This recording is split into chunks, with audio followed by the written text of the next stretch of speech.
To understand what's happening with Greece and the Eurozone, think about a dinner party. If you're cooking just for yourself and your spouse, it's easy. You make something you both like. But if you've got guests, things get harder. If you need to accommodate a vegetarian, and someone who's gluten-free, and someone with a soy allergy, your options get really limited. And that's the problem with Europe's idea of having a whole bunch of countries all use the same currency. So Greece's economy is in a disaster. A quarter of the population is unemployed, and it has this very high debt burden.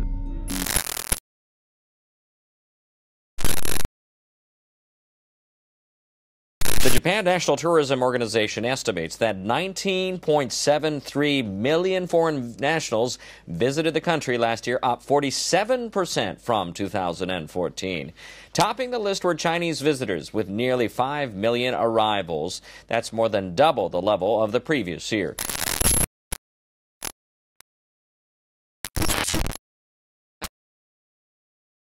Welcome to Europe, but are we in the Eurozone or the European Union or both? Well, let's break down the basics of how these countries are connected.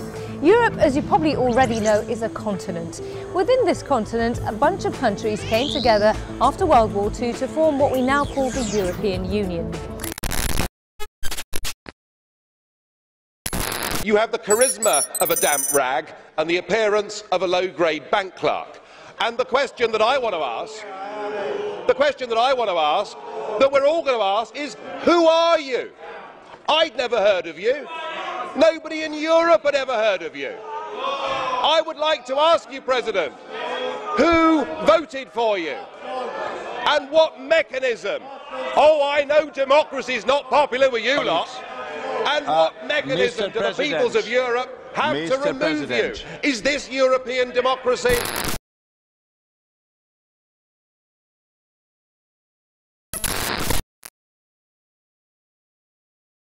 We have seen the euro, a replacement of national currencies in Europe, a single regional currency.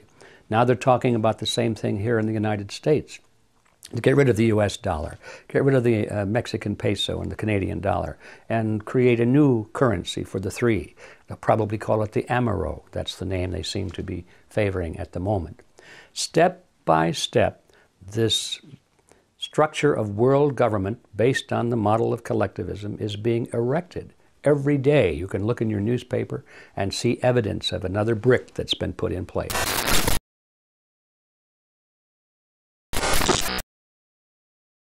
The plan for a North American superhighway included a high-speed rail system that would transport cargo from Mexico non-stop to an inland small port in Kansas City, Missouri. Economic trade deals and supranational committees, such as the Security and Prosperity Partnership of North America, signed in secret in 2005, have paved the way for massive multinational corporate projects.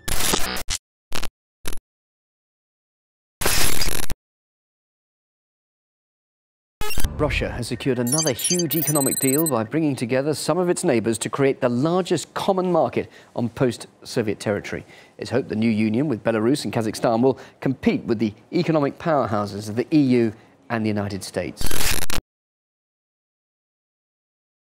How much does Greece owe, Roger? $367 billion. Correct. And who do they owe it to? Mostly to the other European economies. Correct. How much does Ireland owe? $865 billion. Correct. And who do they owe it to? Other European economies, mostly. Correct. How much do Spain and Italy owe? $1 trillion each. Correct. Who to?